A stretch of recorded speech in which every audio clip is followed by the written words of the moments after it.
Jai Hind friends, I hope you're finding these videos useful in your learning. I must apologize for not being able to reply to your queries and the follow-up questions here, but do not worry, they will be answered eventually. So let us take 10 more questions in this video and learn something more about India's system of governance.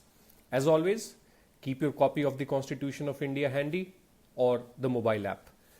Please pause the video after every question, mark your own answer and then proceed to listen. If you wish to check the channel out for all these questions at one place and in PDF, please see the link in the description of this video.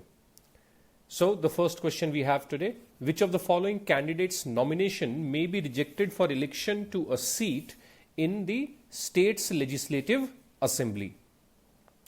So some situations have been given to us here.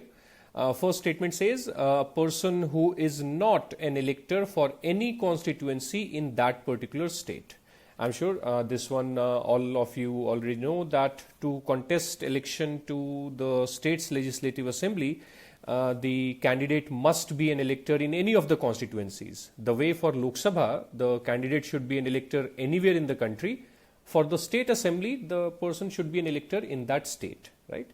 So this is actually a correct statement. For this, the person can be disqualified. Secondly, a person who failed to lodge an account of the election expenses within time frame.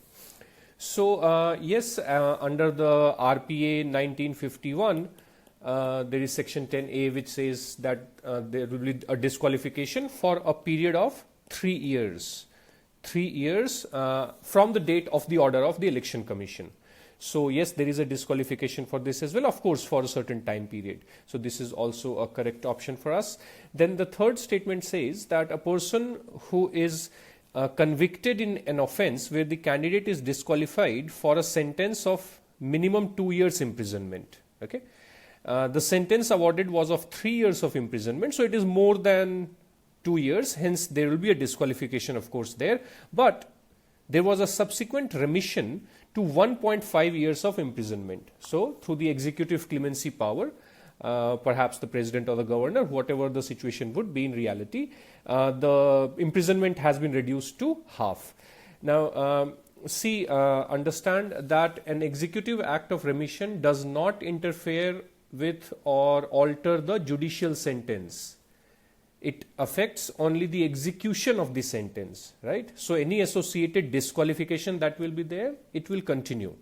The only thing which can prevent the person is if they are given a pardon.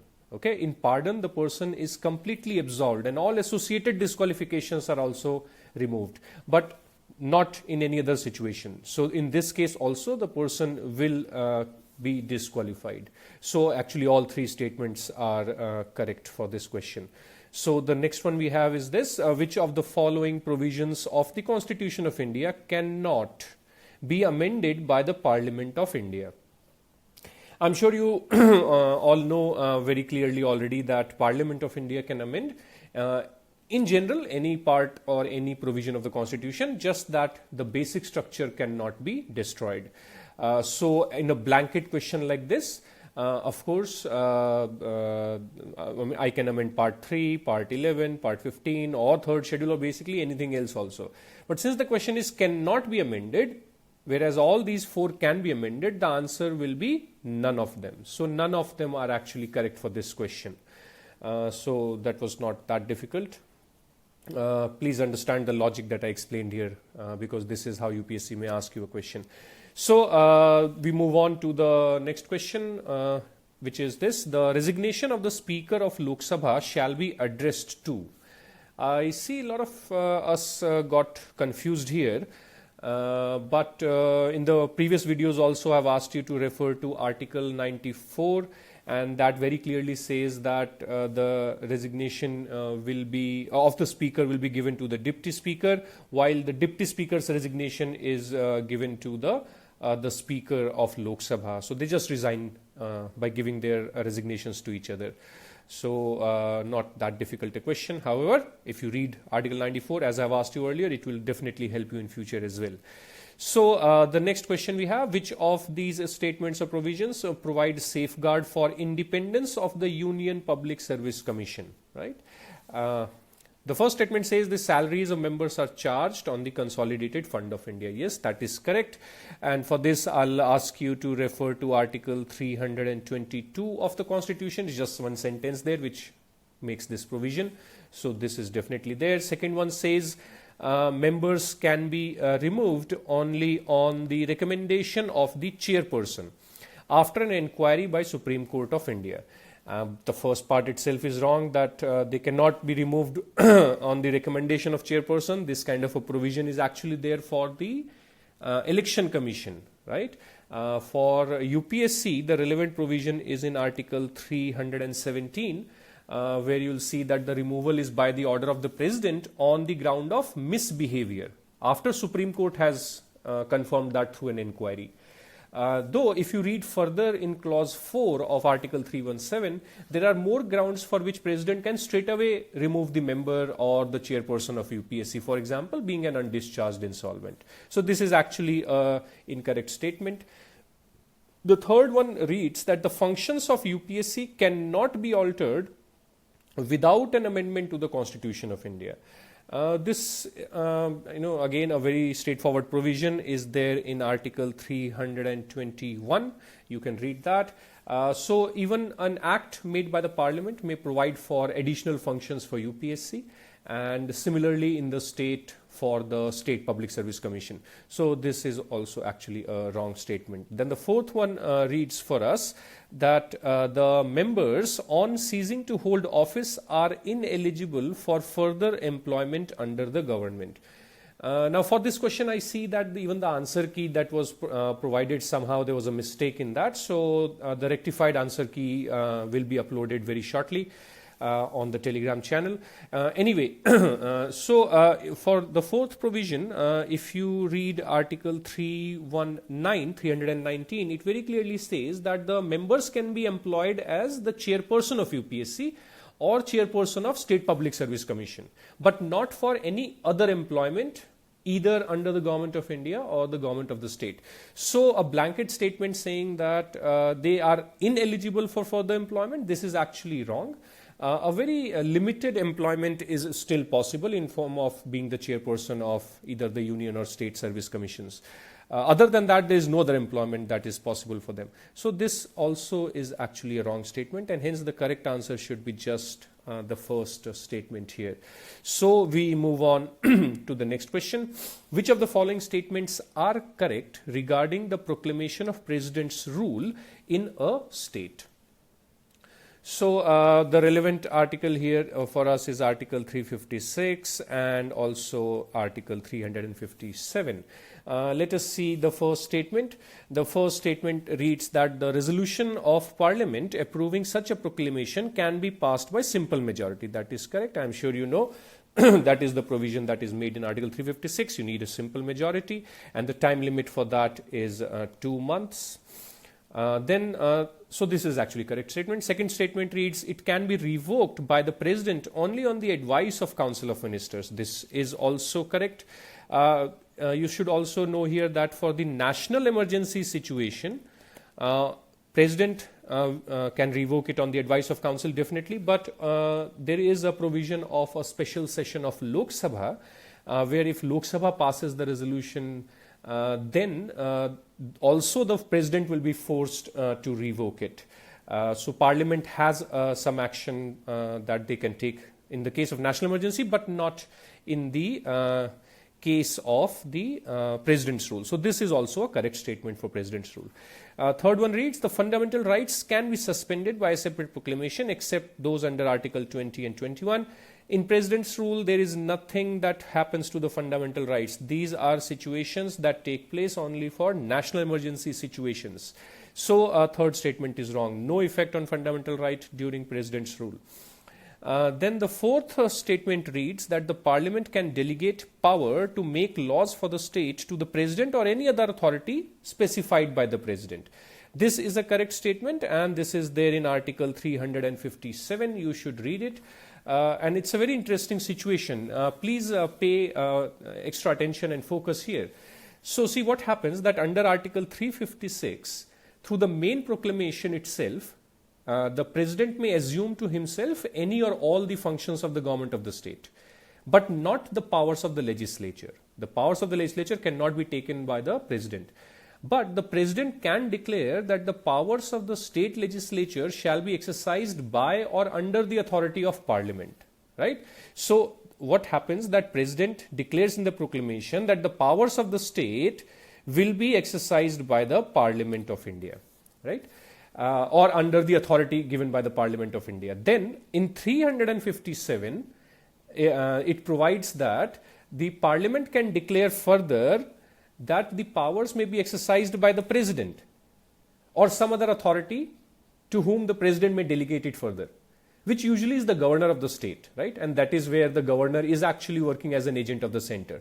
So what is happening is, president is declaring that the power of state will be exercised by parliament, and then parliament may declare further that the power will actually be exercised by the president or somebody who is the delegate of the president.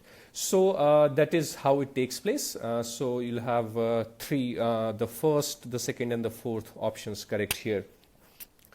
So please make sure you are very clear in these provisions here. So the next question we have is, a grant to meet a situation when the authorized amount by the parliament is found to be insufficient. Now there are four types of grants given to us. I find somehow people get confused in these things, but never be confused. See, additional grant is for a situation when there is a totally new service being talked about or being proposed which was not proposed in the original budget, right?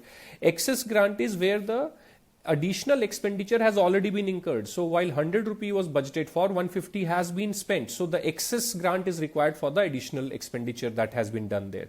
Supplementary grant is where the extra money has not been spent, but during the course of the year it is realized that the budgeted amount is insufficient, and in advance we want to take the approval to spend the money. So that is the supplementary grant, which is the question here. And token grant is a situation where you will see that while a service is being proposed, but we cannot specifically identify the total amount of the expenditure, the nature of that expenditure in totality. So a token amount is kept there, which will be increased through a supplementary grant later, right? So that's how the procedures work. So these are the various grants that the parliamentary procedures provide for in our country. So moving on, which of the following statements is or are not correct? Not correct. All three actually are related to the same idea, that in India there is no difference between a natural citizen, a citizen by naturalization, or a citizen by registration. A citizen is a citizen.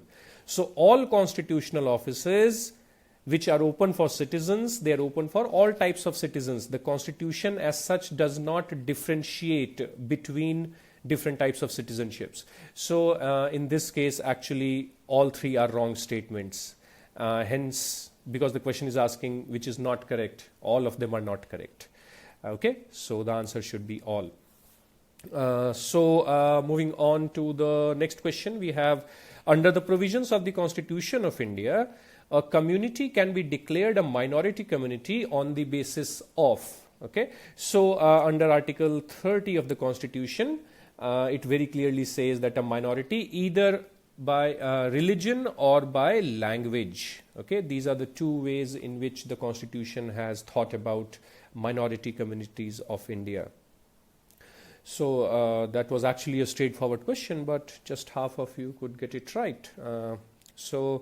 Moving on to the next question, we have, the retired Chief Justice and other judges of Supreme Court are debarred from pleading or acting in. I have already asked you several times in the previous videos to refer to Article 124. It's a very important article for Supreme Court of India. Specifically for this question, clause number 7, it very clearly says that the judges or the Chief Justice, once they are retired, they shall not plead or act in any court or before any authority within the territory of India. So they cannot be pleading or acting in any of the courts of this country. However, there is some confusion, which in one of the previous videos I have explained also, that many times you will see that they do take up certain posts. For example, they become the chairperson of certain institutions, let's say the Information Commission or the Human Rights Commission and things like that. But in those cases, they are not pleading or acting. They are on the bench. They are not on the bar. So please understand what is prohibited. Okay. So we go to the last question for today's video, and that is the seat of Supreme Court is Delhi. It can sit in such other places as appointed by. Again, a straightforward provision taken from Article 130 of the Constitution, where the alternate seat of the Supreme Court is appointed by the Chief Justice of India. However, this is done with the approval of the President of India. So the correct answer for you should be option C. So that's the 10 questions for today, and in the spirit of the additional learning you have obtained, hopefully, I would like to recommend to you to watch web series or TV series. Actually, I'm sure you already know about it. In case you don't know, it's a fantastic set of research and dramatization that has been done. There's a lot of learning there. Especially considering the lockdown period, when you are feeling little off track, etc., you can use your time wisely to watch Pradhan Mantri. Now the second season has also come, but the first season is where they made a mark. A legendary filmmaker we have, Shikhar Kapoor. I would sincerely recommend to you that you use some time to see and learn a lot of things, and especially the research they have done. So on that note, I will end today's video. I'll see you in the next video with 10 more questions. Till then, study well. Thank you very much.